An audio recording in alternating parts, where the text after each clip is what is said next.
This is the wrap-up for the live market open for February 1st, the first day of the second month. So the big action in markets is related to the US president. Trump's Muslim ban backfires, risk off, weaker US dollar, especially stronger yen.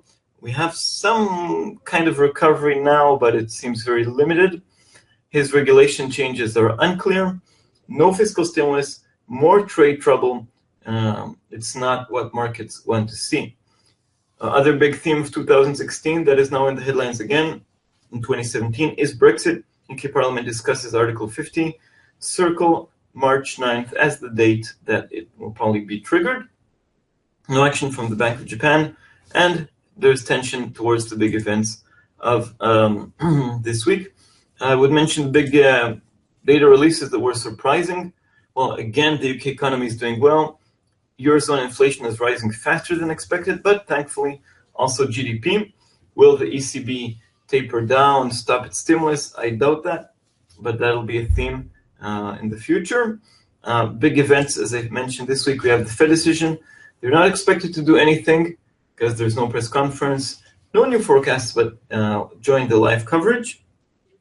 Also watch out for the first hints for the non-farm payrolls coming from the ADP and NFP and the ISM manufacturing PMI.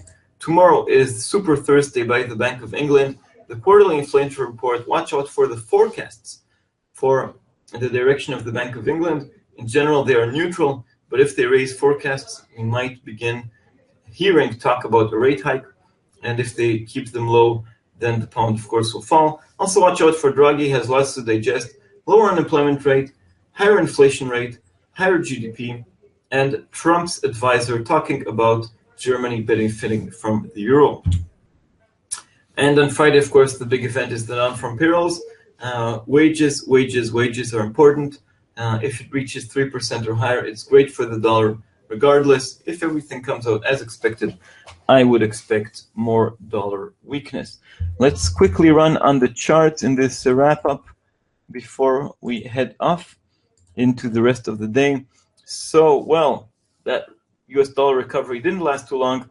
We're seeing euro dollar bounce at support 107.80, resistance 108.70. If we fall under 107.80, I would say 107.10 is the next level. Pound dollar, extremely stable at the moment, 125.75, support 125.40 and 126.75. Dollar yen, well, recovering a bit, but also limited, 113.45 at the moment. Resistance, well, the two round numbers, 113 to 114. In composite, dollar CAD did not really confirm the break under 130 yesterday. Resistance 130.180, support still 130. Aussie dollar too stable. Maybe next week it'll wake up. So 76 resistance, 75.30 support. And the QE dollar, after the jobs report, is still a bit lower, but I don't think it was that bad. 72.70 current level, support 72.20, resistance, high resistance 73.50. All right. So that's the wrap up for today.